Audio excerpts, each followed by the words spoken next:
Again, real last recap here with DJ PJ, episode number 10.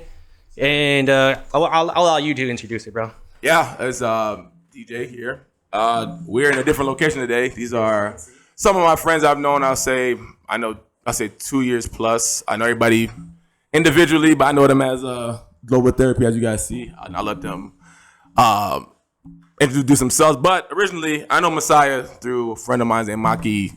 Pretty much go out, see him all the time. He's club promo, doing his thing. And then they kind of just leaked over. So then through Messiah, I met Dom. Dom is, I call him Mr. Special.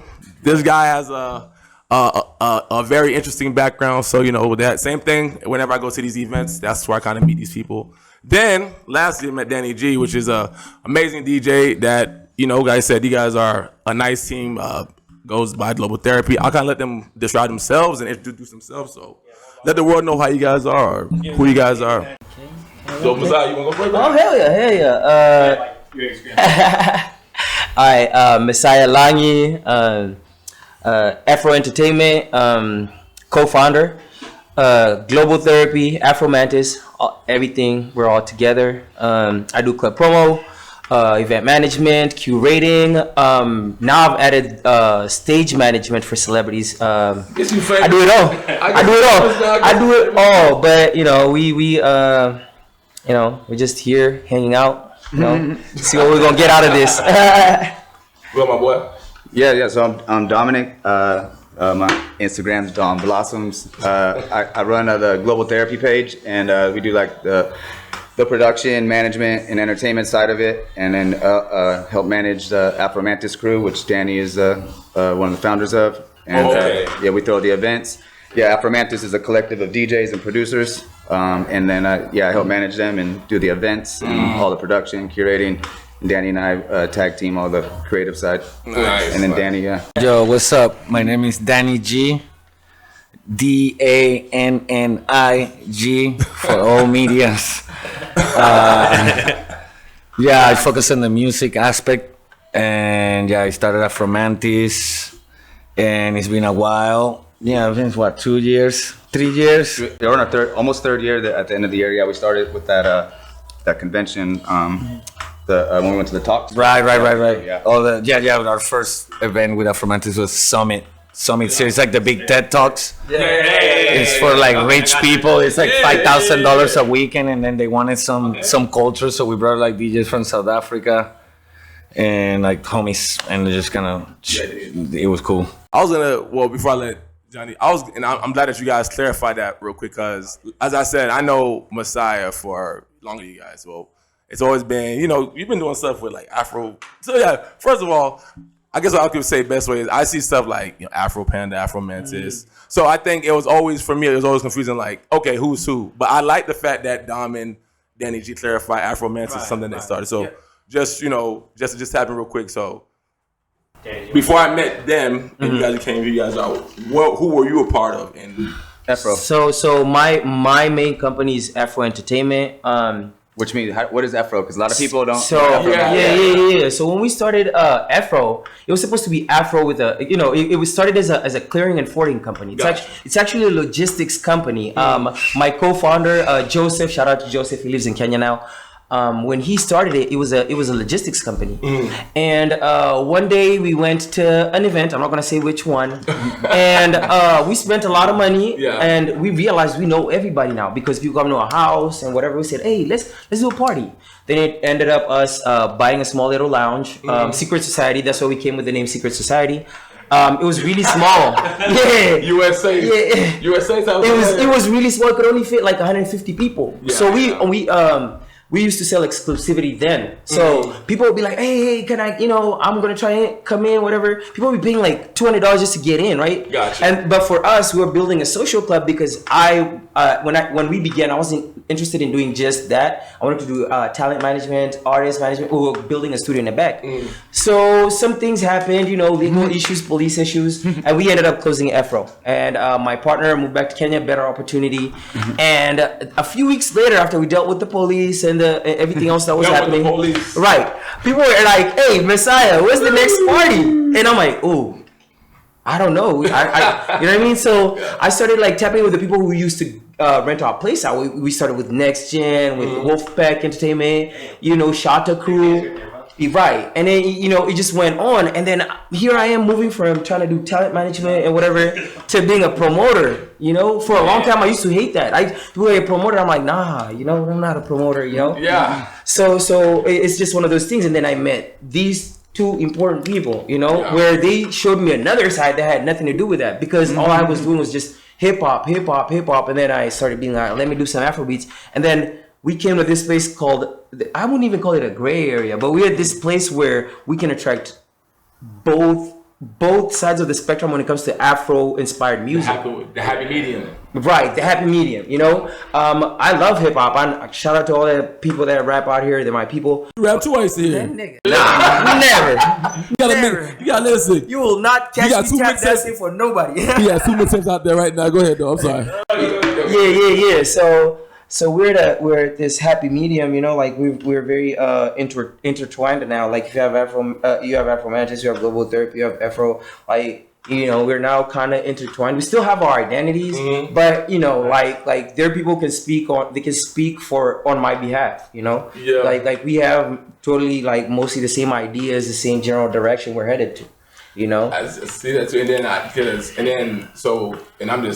I'm just trying to just get the openness started on. And when you two met each other, you guys were Afro. You guys were already we had Afro Mantis, and we were already we had the Global Therapy name, but we didn't really actually take the next step to actually do the Global Therapy events until we connected. And it's funny because this book right here, see that Transcendental Meditation book? This one right here. Yeah. So this book, Damn. Shout out the I got book. a library. I got a whole library of this thing. Show the camera. Danny was in Bali at the time, and Io from Afro Panda. I ordered that book to read it on my way to Bali. And then it arrived 10 minutes after I caught the Uber to go to the airport. Right. So I missed on it. Yeah, so he told me, he's like, yo, make sure you read this. It's one of Rick Rubin's favorite books, and that's somebody that we look up to a lot. And anyway, Io had a party. He brought a bunch of people here. Messiah was one of them, thank God. It was really, and he comes up, there's a bunch of people hanging out partying. He brings out this book. He's like, yo, whose book is this? And I was like, oh, that's mine. Danny just got it. We just started reading it. And then he was like, oh, shoot, I just got into meditation. And I was like, no way. We started talking about meditation, everything right away. We went outside. Remember talking about the countdown, 199, all this stuff. And that's how we met. We connected right away, instant vibe. And then I told him about what we were doing. And then we started bonding, vibing. Our first event, Global Therapy 1, was 4 months later in April. Man, it was in April. April 8th, that like a little over 2 years ago. Gotcha. Yeah. Gotcha. Yeah, I feel like the Afro Mantis, like we pretty much focus, we just make producers making music, right? Or like DJ. So we like curate a lot of the music and style. And like I feel like Global Therapy is being like on the field, looking for the clubs, connecting with like Afro and like bringing the operation, because the difference is like there is a lot of DJ crews and stuff, but like we're actually trying to record artists and make music. We have like 6 hours of original music, and that shit takes a long time. You cannot do both, you know what I mean? So you need a team, and the team has departments. Yeah, Global Therapy is like so we can like have the all-encompassing global sounds, and then like the Global Therapy does like all the promoting. Because Afro Mantis, the collective of DJs and they're DJs and producers, they don't want to do all the promoting and stuff. So the Global Therapy is we're not good at it. So we're out promoting, we're producing events, curating, and then Global Therapy is Messiah and I. You know, he has Afro and then Global Therapy, and we do that together, and then put Afro Mantis on a pedestal as much as we can to build, and then every other artist and DJ we work with, like we're trying to build a community. It's not just about us. We're just trying to break the mold and the barrier of like the normal thing and kind of be more of the forward-thinking crew. Gotcha. But as a point of clarity, we are intertwined. Like we work with everybody. If you see anything Afro Mantis, Global Therapy, The same thing. same thing. Are you guys like very influenced with the Afro beats? Like I see that. I guess is that like the main theme of it, of like the whole? Audiophile, right? I listen to a lot of music. People, Afrobeats. I love Afrobeats. It's my identity. I was born in Kenya, right? I listen to a lot of music, but people don't understand the depth of how much I listen. I don't just listen to Afrobeats. Like I listen to opera. I listen. Hey, what's the? You're talking about our events. As far as our events, they represent pretty much. Opera. Right. I'm more for Mozart, but No. Hey, I listen to Mozart. Our events represent most. Yeah. go down my fault. No, it's all good. No, I mean, they're talking about our events. Like our Right. music, our events represent mostly the music from all over the Afro diaspora for the most part. But we intertwine all types of music. Like Danny's from Venezuela, and we Latinos. Yeah, we Latinos. integrate like a lot of Latin sounds and global sounds. But yeah, Hard. Afro diaspora from all over the world, Caribbean music, like all of it. We Right. try to bring all the cultures together. Right. That's one thing that we're doing is bringing all the cultures together in one place. And not segregate anybody, and like really introducing like and integrating the culture to the Americans as well, because the Americans need it more than anything. They need the healing and like the feeling of that energy. Hence the therapy. They need part. that global therapy. Now, Johnny, you gonna say something? No, it's just and maybe just like another observation that I make. So like I'm Mexican and a lot. No. It's like so I'm Mexican. So like just going to the music and Viva la raza. and then I feel like reggaeton kind of has that Afrobeat feel to it and like the same like beat like yeah exactly that drop hi hat everything. So like what do you guys think of that, like, or what do you guys say So to that? when it comes to reggaeton has that beat aspect of it, right? Yeah. A lot of African music has a lot of beat to it. But you know what's crazy? If you go back to like the 80s or 70s, a lot of African music at that time sounded actually like Afro-Cubano music. Like if you listen to Afro-Cubano music, like some old Colombia music, that's where you would have that meeting with the old African music. But yeah. But reggaeton comes from dembow, and dembow comes from Chava Rank song called Dembow, which means they bow, which means they suck my dick. Oh, That's what it means. And then the General in Panama, they hear dembow, and then he started doing what Chava Rank was doing in Panama in Spanish. So El General is the first reggaeton artist, and then the shit spreads to Puerto Rico and everywhere, and then the sound kind of became his own. But like You Dominican, right? Venezuela. I was there. No, I was there. he said he's been smeared. I'm joking, man. You know, I'm joking. No, Should I get the flag? No, I'm joking. Nah, because Danny, like, he's colorblind. No, that's the thing, no, because that's the thing with them, Johnny. Like, from when I see him, like, and I was gonna get so. I'm gonna say this.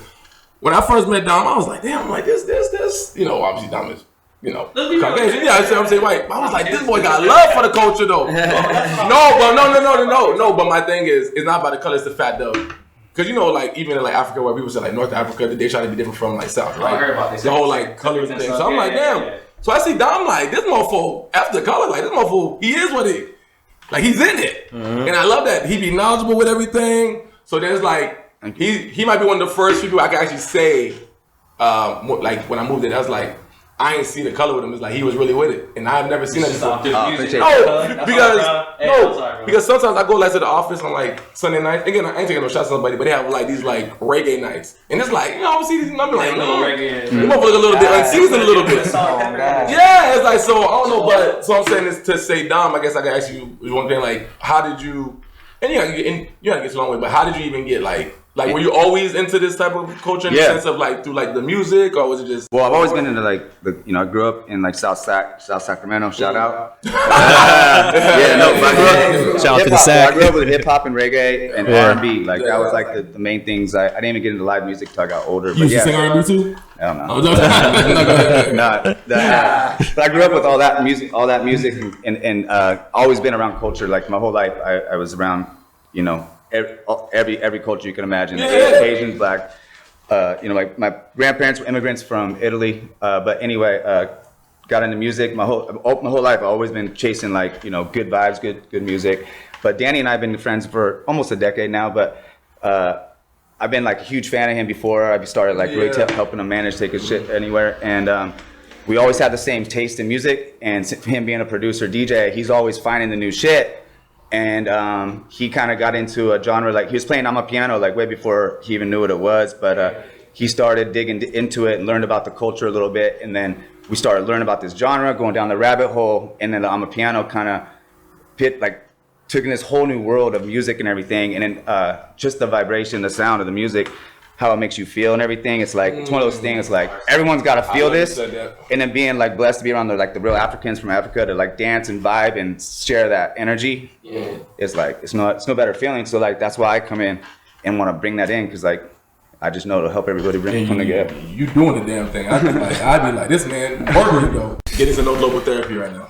Yeah, we want to know global therapy a little deeper. Oh shit! Well, I mean, he's the DJ. I mean, him and I, like, we kind of do the same thing together. We don't really DJ anything, but he's the DJ. He's the one that's always bringing like the new Just music like and stuff. yeah. He Just he's find one what the that- new thing is. I don't like to get You don't like stagnant. stuck. He So inspired Yeah, even you know, like I'm a piano. It's like that was was the the music beginning. we love and like to make, and you know, respect to South Africa. But also we like the genge from Kenya, and then also we like soca, and then come, and then this other genre. And like what I like about the Afro diaspora is that they don't get stagnant. They keep evolving. I feel like new genres, new hybrids, new. You know, now you hear like fast music that has a piano sound. Well, that's where he comes. That's what he does well, though. Like you know, there's all these like bangers that everybody knows. And Yeah, you you're go to able to all find the them. clubs, all playing it, right? And it's great. Everyone sing along, but like this guy will go out and find this like the remix, the mashups, or he's going out and making his own. And like that's kind of what like he's kind of paving the way on that way. Like you know, there's very few producers that are forward thinking, finding the bangers before they're the bangers, and like it's kind of like a drug. Like you get addicted to keep finding things, and like he inspires me. like that. Everything he like when he's playing shit is like, damn. Like so, I have to go find new music to. It's a game for me to find music that he hasn't found yet because he's like constantly like digging. Like I think Danny, like his first discovery was the I'm a piano, right? Because he was playing it like how many years ago before you knew what it was, right? No, but no, I like my thing. Well, I don't know, because he starts with like dancehall, I think. No, for sure. No, Early for sure. 2000s. No, I'm talking about. I always felt like where we at. Like I always felt like the black culture, mainly from the islands or Africa, the parties were always warm and welcoming. You can literally get there, and all of a sudden you're in a circle. Somebody got an arm around you, and you're dancing. So I always felt attracted to that. And so when I feel like the Jamaicans had it, these people have it. You know. Yeah, but it's like, you know, you don't see so much in the Afro-American culture because in the hip hop is like harder. People are more like. That's crazy. So a lot of people are in their own pocket. It's like, yo, you're losing my girlfriend. Or like, you know, it's like a little less about like the connectivity. You know, I've been scared to go to a hip hop show. I'm like some like me and my girl went to like YG and Inglewood. And I was like, I gotta be on edge, you know. But like we went to an Afrobeat, well, just me and her. There's like a random one that she found, and like I didn't know anybody. I was just like everyone was just vibing. I was just on a cool ass vibe and like, you know, getting along, like not trying to like argue like and try to fight people, like you know in the club. Well, no, that's the difference when like hip hop, like you know. When I grew up in Sac, it was only hip hop was the main culture that I was surrounded by. Like you had to hold a certain image at all times. You can never really break through to who you really were because you get made fun of, you get called this or that, and then you don't really figure out who you were. And then like I was just there 2 weeks ago. He took me to one of the parties in Sac, and I was like, God damn. but when you're reminds me of Miami a little bit sometimes, but like this one, I was like, damn, I feel like I'm gonna get into a fight even if I look tense. to the ground the whole time. Yeah, it's tense. But like, but even like years ago before we got like, he's always played cultural global sounds. Like that's the thing. Like he would always bring like the hip hop that we knew, playing like a mashup with a dance hall song or some sort of jungly like mashup. Like he always had that. He never was like playing like the typical. That's kind of what drew me to him originally. Plus his weird personality. Listen,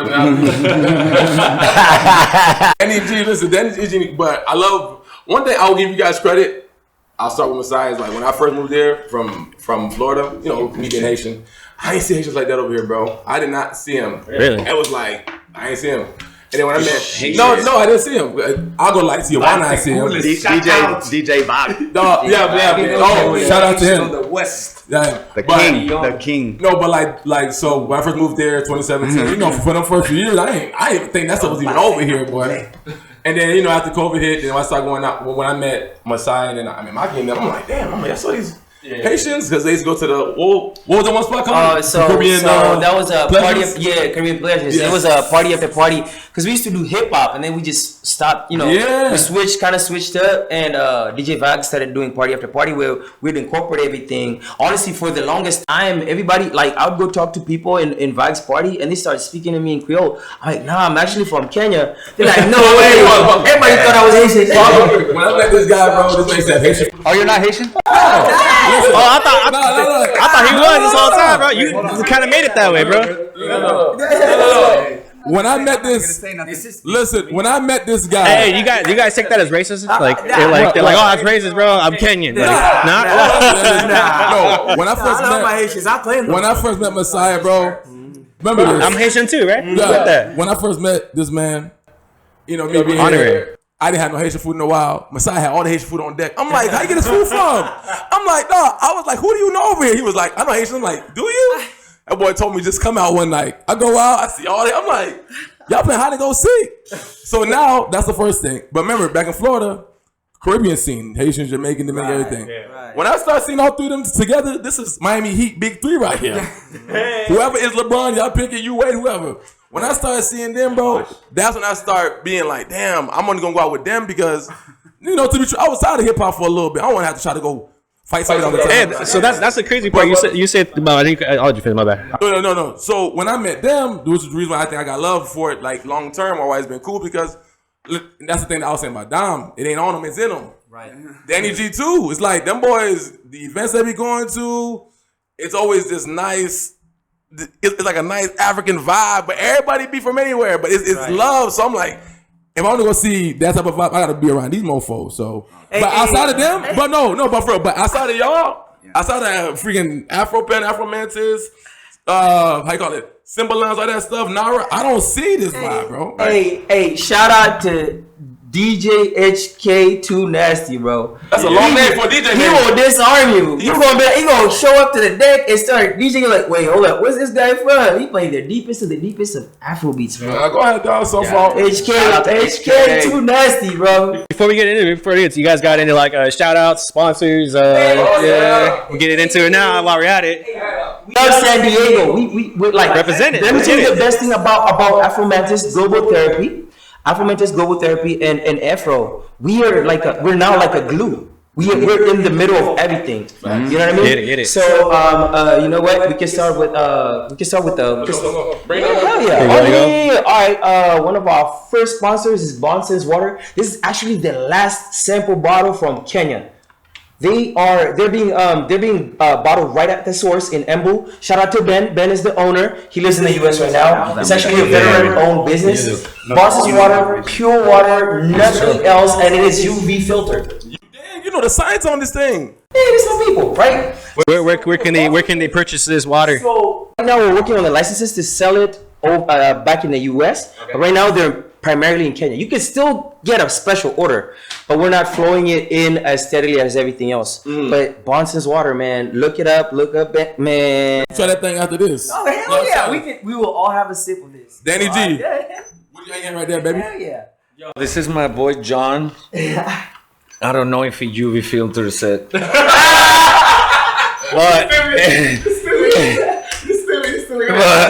I'm Rita. Oh man. I'm Rita Mezcal. I know he makes it out there in Oaxaca, artisanal, and it tastes good. And it's really surprising how strong it is. Right?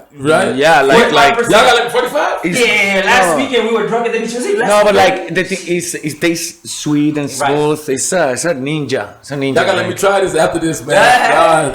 It's good. Yeah, but he's like the homie. The event we're doing with Vor, we're bringing Vor from Brazil for my birthday. But I mean, we're not doing. I mean, my birthday happens to be that day. But we're gonna have like all stars, all the homies playing music. Yeah. This homie made it possible, the Amrita crew, because they like gave us the money to be able to book the artists that are not cheap, you know.